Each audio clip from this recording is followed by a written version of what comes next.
What's up, guys? I wanted to do a tutorial on how to set up a pedal board and how to understand the signal path and also exactly where to place your pedals on it for the beginner. And I might not use the exact correct terminology, but I'm going to explain things in a way that's going to get the point across. So, before I start, just so you can understand what's going on here, up top I have what is the signal path essentially. Um, the noise gate um, comes earlier as well, but for simplicity and understanding the way it's all working, I just put it in this spot here. So if you just go from right to left, that's what's happening all down here.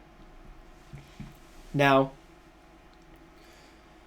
in the yellow section here, so all this down here is essentially our pedal board setup and our amp. So in the yellow here is what we would consider to be pedals that are in front of the amp, and in the pink are the pedals that we would say are in the FX loop. So so these are two separate sections, but what we want to make sure that we're doing on both of these sections is going from right to left in our signal path in both these sections. So as we can see, we go wah to buffer to noise gate to boost to the EQ, what I call the violence EQ, which I'll explain why later. But as I can see in the signal path, that's the order that we're taking, and then it's going into the amp. And then once it comes out of the amp and the FX send, we're going right to left again, and in the signal path, it's also going right to left, except for the noise gate, which I'll explain in a little bit more detail because we're utilizing the 4-cable method here. And most people give you a million ways to do things. I'm going to give you this one way to do it. So just follow this one way on how to set the stuff up, and you'll get most of the way there, I believe, with your pedals. Now,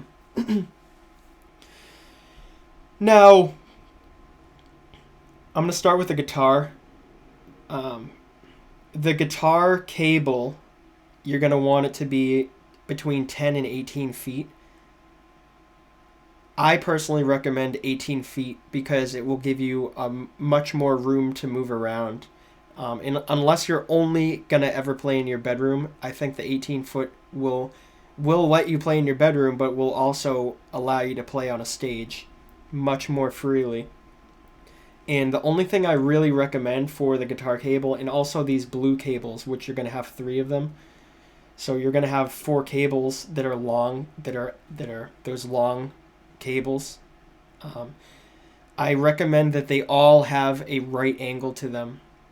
The other end can be straight, but they should all contain a right angle on one of the ends. And that will allow them to fit into tight pedal boards. Amongst a few other things that might be helpful that you'll find. But always get those long cables, those 18-foot or 10-foot cables. Always make sure that there's one end that has a right angle. You'll never regret that. So the first thing that you're going to plug into is, if you have a wah pedal, is going to be the wah. And the reason for that is because the wah pedal is typically going to be large, and it's not going to necessarily sit on the pedal board. It's usually its own standalone pedal, and it goes right on the floor, maybe to the right of your pedal board, or maybe a little bit in front of your pedal board. So just for wire management, shortening the wires, and practicality, it's best to just run straight into the wah pedal.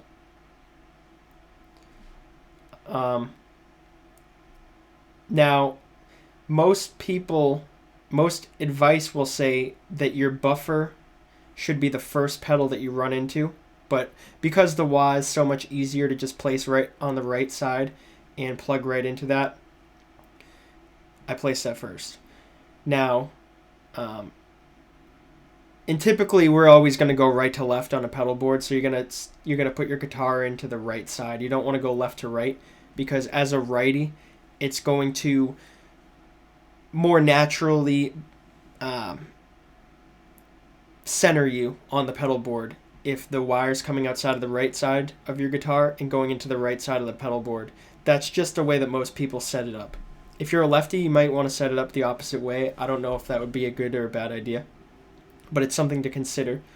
So I always have the stuff going from the right to the left.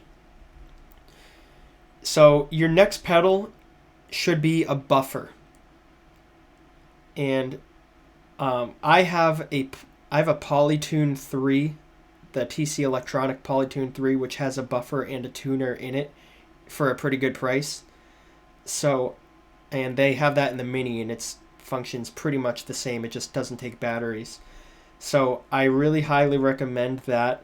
And I'm not shilling anything. It's just something that I bought myself. So I'll say that that's probably a good product because it does the job of the buffer and a tuner in a tiny package for very cheap, and it doesn't take up a lot of pedal board space, and it's right where you want it on the pedal board, almost all the way to the right on the pedal board. So if you have a buffer and a tuner separate, put the buffer first and put the tuner after that. The buffer is going to allow all of your cable length, and most importantly your guitar, to your pedal board, and your last in front of the amp pedal to your input. It's going to be a lot of length. So if you're using an 18-foot on your guitar and an 18-foot going into the front of the amp, that's 36 inches of cable, or 36 feet of cable. Plus you're going to add all this other little patch cables. It's going to add some length. And I also recommend that you use 3-inch patch cables for this part. Maybe this one would require a little bit of a longer patch cable, but it might fit a 3-inch going to the top here in an EQ from the side of the pedal here. But really you want to keep these as close as possible and as short as possible. So 3-inch cables will do that, and they'll preserve your signal the best. But that buffer is going to really, it's going to allow your tone to go through all of that length of cable and be preserved as best as it can. Your tuner is important in a live setting because it's going to be able to, you're going to be able to tune your guitar even when there's a lot of vibrations happening, where your snark tuner might not give you an accurate result in a live setting with a lot of noise. And I just recommend getting that Polytune because it has both, and you don't even have to think about it. It's tiny and it fits nicely on the pedal board without taking up a bunch of room. So the next thing that you're going to want to run into is a noise gate using the 4-cable method. Two of the titans of the noise gate are the TC Electronic Sentry and the Decimator G string. There's a few versions of that. There's like the 2 and the X. Those are both good. You can decide. I think most people end up going with the Sentry because it's a lot cheaper and it gives you a ton of good performance. But you're going to run into that in the input.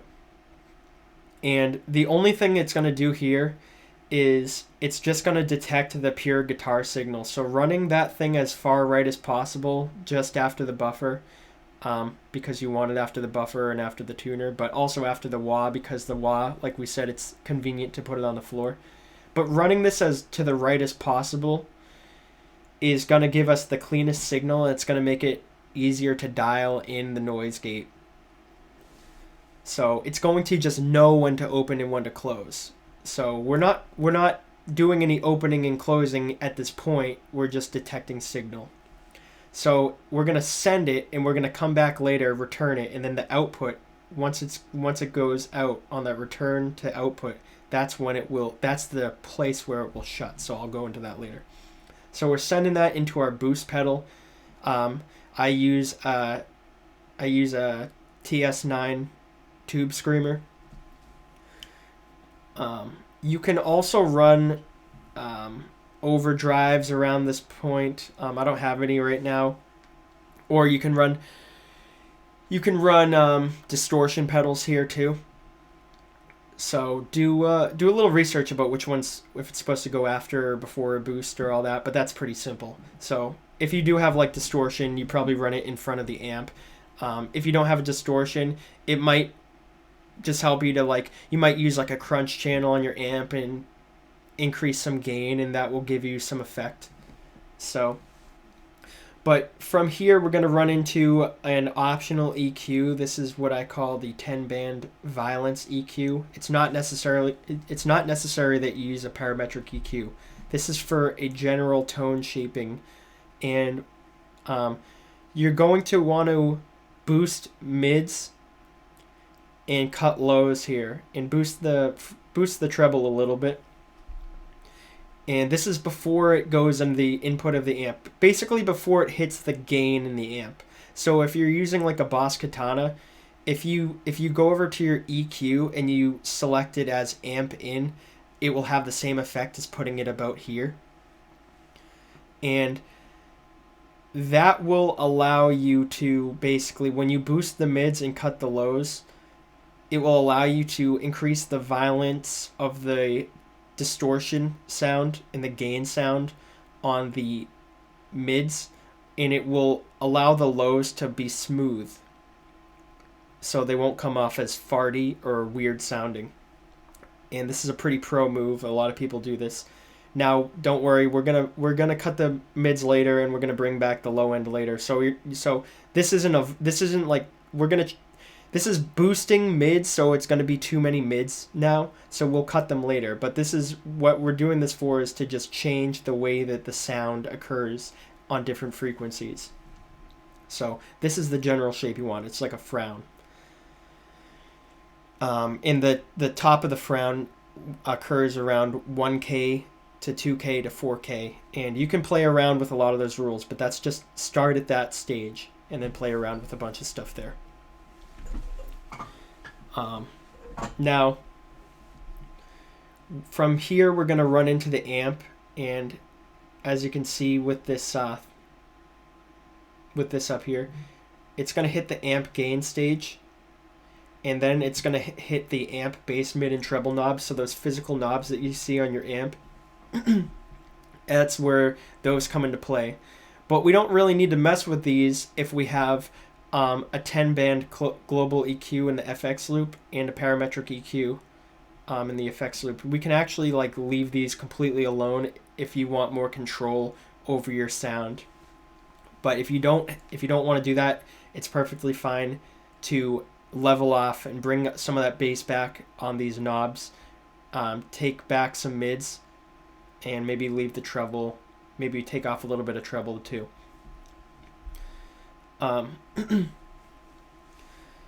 So next the amp goes to the FX send, and that's when we hit our parametric EQ, and this is for cutting specific bad frequencies.